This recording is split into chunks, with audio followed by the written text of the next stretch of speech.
No? Ito po mga kababayan, si Senator Robin Padilla, mga kababayan, ay naglabas po ng statement or patutsada sa Marcos administration. Yung kanyang sinasabi po mga kababayan ay patungkol po dito mga kababayan sa kanyang post. Ayan, wait lang po ha. Ilabas natin mga kababayan. Ito po ang post mga kababayan ni Robin Padilla o Senator Robin Padilla. Ayan. So ngayon mga kababayan, ito po ang nangyari no, sa kaniyang post na meron siyang patutsada mga kababayan kay PBBM. Ito po ay galing sa Billionario News Channel mga kababayan. From Billionario News Channel. So wait lang ha mga kababayan kasi medyo mahina yung internet nung isa nating cellphone.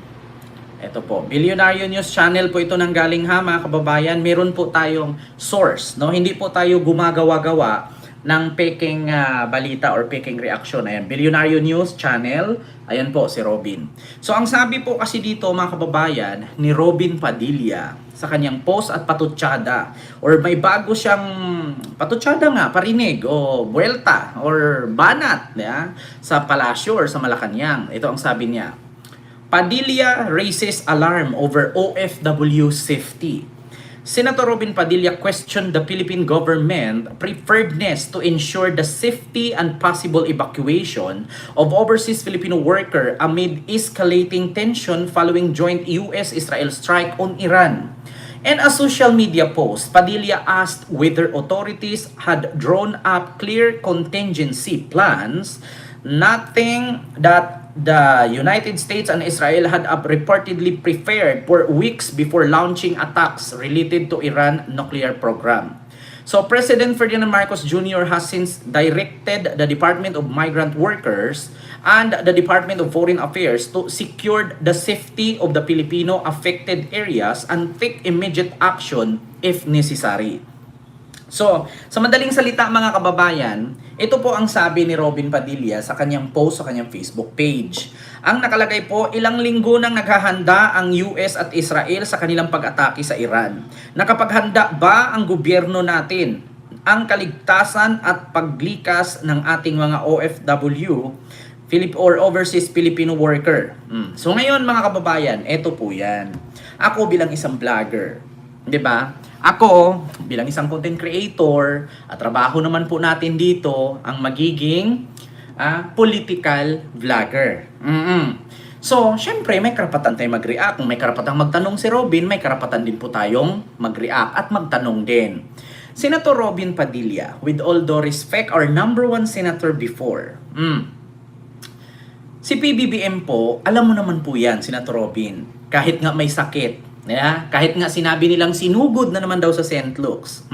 According sa mga fake news na DDS, 'di ba Senator Robin, dapat nga yung mga fake news niyan dapat inasikaso mo yan kasi ikaw ang committee chair niyan, 'di ba? About sa fake news.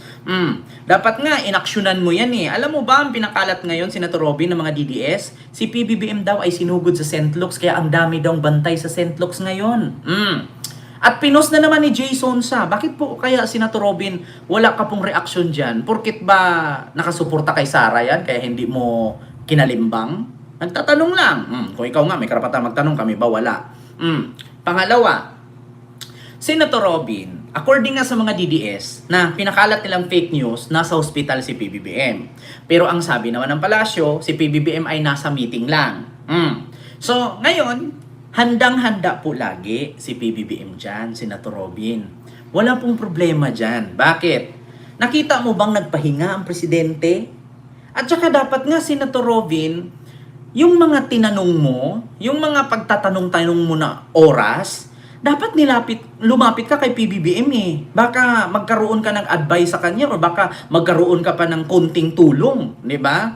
Kasi hindi naman po pwede na ang presidente ang lalapit sa inyo. Dapat kayo ang lalapit sa presidente para tulungan nyo ang presidente kasi under kayo sa kanya. Senador lang kayo, presidente si BBM eh. So, bakit kailangan mong itanong? Bakit hindi ka pupunta doon mismo sa Malacanang at sabihin mo, PBBM, nakahanda na po ba tayo? Kasi alam naman po natin, ako, binoto din po ako ng milyon-milyong Pilipinong OFW. So, ako po nagbibigay lamang ng concern or di kaya nagtatanong lang po kung okay po ba at ma-rescue din po ba natin kung sakali. Instead na itanong at i-post mo yun sa social media, pumunta ka ng Malacanang, hindi naman kayo pinagbawalan ng pumunta ng Malacanang, kayo lang man yung ayaw pumunta doon kasi ang sakit kasi nitong mga DDS politician, kapag mayroong isang kapwa nila DDS politician, didikit kay Marcos, sabihin agad nila balimbing. Tapos titirahin nila sa social media, sisiraan nila, pagbabantaan nila, katulad kay Pambari 4 na gobernador ng Cebu. Naalala nyo yan mga kababayan? Naalala nyo yan? Ganyan kasi ang sakit ng mga DDS. Kaya imbis na makatulong kayo kay Marcos, hindi naman kayo pinagbawalan ni Marcos na pumunta ng Malacanang at magbigay ng advice sa kanya, magbigay ng tulong sa kanya Kayo lang naman ang ayaw pumunta doon kasi nakikita nyo at nakikita kayo ng kapwa ninyo DDS politician, sasabihin agad bumaliktad na kayo. Hindi po sa pagiging baliktad yan. Hindi kung tutuusin pala, gaano ba katindi ang galit ninyo kaysa sa galit ni Isko at ni Lenny? O kung si Isko at si Lenny nga, nakipagkita kay PBBM sa Malacanang, alam naman natin magkatunggali ng eleksyon yan. Samantalang kayo, puppet lang naman kayo, utusan lang naman kayo, utusan lang naman kayo ng mga politisyang DDS, mga uto-uto lang naman kayo at mga sunod-sunuran lang naman kayo. Bakit ganun ba kalaki ang galit ninyo? Sabi nga ni Doc Ron, kilala nyo si Doc Ron, yung maraming kaaway ng mga artista, yung doktor na basher. Anong sabi ni Doc Ron? Ang tatay nga, ang tatay-tatayan nga ng mga DDS, kinulong, hindi nakapalag. Kayo pa kaya? Diba?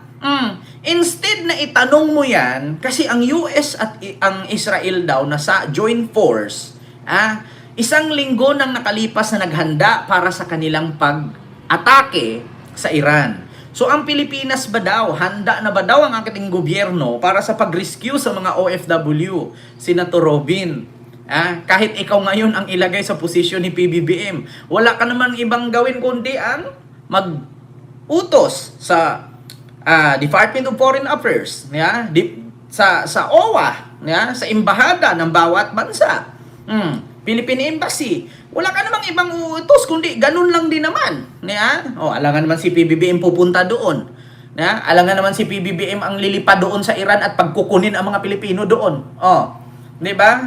Ano bang utos ng presidente? Magpahatid ng bus, kunin, i-rescue. At take note mga kababayan, hindi po si PBBM nagkulang. Meron pong pruweba. Sa tanong ni Senator Robin Padilla, mga kababayan, ang sabi niya kasi, ilang linggo nang naghahanda ang US at Israel sa kanilang pag-atake sa Iran. Napaghandaan ba ng gobyerno natin ang kaligtasan at paglikas ng ating mga overseas Filipino worker? Senator Robin Padilla, bilang isang supporter ni Pangulong Bongbong Marcos, meron po akong ipakita sa iyo na isang video na kung saan ay sinundo na po ng mga boss or mga bus itong mga OFW na medyo malayo at pinalipat po sila ng ibang shelter na kung sakali man na lumala ang gulo sa Middle East, mabilis silang ma-rescue. Ito po, ipakita ko sa iyo, Senator Robin. Baka sabihin mo, ayan, ito. Ayan, Senator Robin. Ayan. Kung handa na ba ang ating presidente? Ayan. Ayan, handa na ang Pangulong Bongbong Marcos. Ayan, pinasundo na yung mga OFW. Ayan, pinasundo, pinasakay na ng bus. Pinapalipat na sila sa mas malapit na shelter, at airport na mas mabilis silang ma-rescue. Ayan, sa mga nagtatanong, Senator Robin, baka nagtanong ka kung handa na ba ang ating presidente? Ayan, handa na. Tanong ko lang, Senator Robin, yung vice president mo ba nasaan? Yan ang tanong, Senator Robin. Nagtatanong ka, di ba? Kung handa na ba si PBBM? Ayan. Ayan, pinapalikas na ang mga OFW na kung saan ang may gulo at kaguluhan. Sinundo na, pinalipat na sila. May bus na susundo sa amin, guys. May bus na nasusundo sa amin, guys. Ayan. May bus na susundo sa amin, guys. Oh, sa tanong ni Senator Robin, ayan po, Senator Robin. Kaya ang tanong ko ngayon, Senator Robin, si PBBM alerto po pagdating sa ganyan. Yung Vice President Sara Duterte mo ba, nasaan po ba ngayon? Ha? Ayan na. Ayan, pinalikas na sila. Yan po yung mga apektado sa gera. Ah. Sa mga nagtatanong kung okay ba, handa na ba? Handang-handa po ang gobyerno ng Pilipinas. Oh. Kaya ang tanong ngayon, nasaan po ba ang Vice President natin? Ako'y nagtatanong sa tanong ni Senator Robin Padilla, di ba? Saan yan, Ken? Actually po, ma'am, ito po yung lugar. Wait lang nakatag dito yung lugar eh. Ito po, mga kababayan, ay... saglit, nawala yung lugar. Nasaan ba yun? Kinoment niya dito kasi may nagtatanong din eh. O may mga nag-comment pa nga na abroad pa more. Hindi po pwedeng sabihin mong abroad pa more. Natural mag-abroad ka sa korupsyon ba naman sa ating bansa. Sa Qatar kasi, tahimik daw sa Qatar. Ito po ay, pagkakaalam ko mga kababayan, sa Iran po yun. Sa Iran, no? Lumikas po sila mga kababayan na malapit sila sa airport para kung sakali man na magkagulo sa Iran ay mabilis silang makalipad. Sa Iran po, mga kababayan. Ayan, nasa bus yun nakalagay. Sa Iran or sa Bahrain. Kasi ang nakita ko dito, dalawa kasi ang lugar. Ang sabi nila, sana makadaan kayo dito sa lugar namin para diretso tayo ng Bahrain Airport. Yun ang sabi kasi mga kababayan. Oo. So, hindi ko sure mga kababayan kung Iran or Bahrain. Kasi ang nakita ko kanina, sa Iran daw ito. Pero ang sabi naman nung isa, sana makadaan tayo para diretso tayo sa airport ng Bahrain. Ito yung comment, no, kanina. So, hindi ko sure kung Iran or Bahrain. Pagkakaalam ko Bahrain to eh. Kasi hindi naman magkadikit siguro ang Bahrain at Iran. Hindi naman siguro po pwedeng tatawid ang bus mula sa Iran papuntang Bahrain. Iran. So, ibig sabihin Iran nga ito kasi sa Bahrain wala namang gulo. Ang sabi lang kasi dito, sana po madaanan nyo kami dito sa Bahrain para diretsyong airport. Uuwi na siguro. So Iran. Iran nga to, mga kababayan. Diba? Bahrain can't burn. Ayan, sabi ni Ma'am Ashley Kate. Sa Iran. Diba? So, palipat na to sila. So, ito nga, mga kababayan, yun ang sinasabi ni Senator Robin Padilla sa tanong niya ngayon na 1 linggo na daw nakahanda ang US at Israel dito sa joint force ng kanilang pag-atake sa Iran. So, sa madaling salita, handa na ba daw ang gobyerno ng ating bansa or si PBBM na tulungan, no? At saka, ako po'y nanawagan mga kababayan, ito po ako po'y nanawagan. Kung makakita po kayo ng mga video, mga kababayan, na kung saan ay natumba yung Burj Khalifa, mayroong mga missile, may mga fighter jet na nagliliparan, mga kababayan, wag po kayong maniwala sa ganyan. Mga AI po yan. At saka utang na loob po, mga Pilipino. Tigilan nyo po yung kakashare ninyo ng may binomba, may mga missile na tumba na yung mga building, mga ganun. Wala pong nangyari na ganun. Ang binomba lang po ng Israel at US ay yung mismong bunker ng leader ng Iran na kung saan gumawa ng nuclear facilities. Yun lang po ang binomba. At mga kababayan, yung mga kumakalat ngayon ay yung mga airport daw, no, na sumabog, ganun-ganon. Wag po kayong maniwala mga kababayan. Ako po'y nanawagan po sa lahat ng OFW. Wag po kayong basta-bastang naniwala. Kasi ang dami ko pong nakikita mga kababayan sa Facebook post na may mga sumabog na building. Katulad dito, mga kababayan, Abu Dhabi, Qatar daw. Ayan di ba may mga ganyang video mga kababayan? 3 hours before closure airspace. Ingat kabayan dyan. So, mga kababayan iwasan nyo po yung mga ganyang-ganyang video na kung saan may mga lumilipad-lipad. AI po yan. At saka makikita nyo po mga kababayan, mismo sa baba ng video may AI info. Once na ang video ng Facebook may lumabas na AI info sa baba ng title nila, Di ba? Halimbawa, ito, ginera ang Iran, ito, ginera ang Bahrain. Ayan, sumabog ang Burj Khalifa, natumba ang ganun. Huwag kayong maniwala ha, mga kababayan. Huwag po kayong maniwala sa ganun na may mga building na natumba. Kanina, may napanood ako na building ng Saudi, yung 5-star na Dubai ba yon, yung maliit na, yung pinaka classic na building sa Dubai na malapit sa dagat. Kanina nakita ko binomba, sus, yung chinek ko, AI. Maniwala po kayo sa balita mismo, wag sa Facebook, mga kababayan. Iwasan nyo po yung sa Facebook na mga video. Doon po kayo tumingin sa GMA, News 5, ABS-CBN, ANC, ganyan. Panuorin nyo yung mga balita na yan. CNN, wag po kayong basta-bastang manood sa Facebook kasi puro AI po, mga kababayan. Puro AI po. Bago lumusob ang US at Israel, may abiso na ang kapwa nating Pinoy sa Iran. O, di ba? Kaya iwasan nyo po. Mga kababayan ha, wag po kayong basta-bastang maniwala sa mga pinapakalat ng mga DDS. No? Na mga nagpapalabas ng ganyang video. At saka sa tanong ni Senator Robin Padilla kung handa na ba ang gobyerno ng Pilipinas, kasi isang linggo daw nakalipas, handa na ang US at Israel para atakihin ang Iran. Actually po, bago naman po atakihin ng US at Israel po yung Iran, ay meron naman pong advisory. No, meron naman pong advisory ang US at Iran, naaatake ang US at Israel, naaatakihin nila ang Iran. So hindi naman po siguro tanga ang taga DICT, no, sa Malacanang. Hindi naman po siguro tanga ang PCO ng Malacanang na hindi nagbigay ng alert, no? Alert. Actually, mga kababayan, sa mga hindi po nakakaalam, meron po kasing proyekto, kung naalala ninyo ang PNP noon, nung PNP chief pa si General Torre, na yung 5 minutes response, yung lahat ng kanto may CCTV, na kailangan kapag merong i-rescue, 5 minutes, nandyan agad ang rescuer. Naalala nyo yun na mismo si Isko Moreno bumisita sa Krame? Ganon din po, meron pong ganon sa Malacanang. Alert, no? High-tech na po ang Malacanang ngayon, mga kababayan.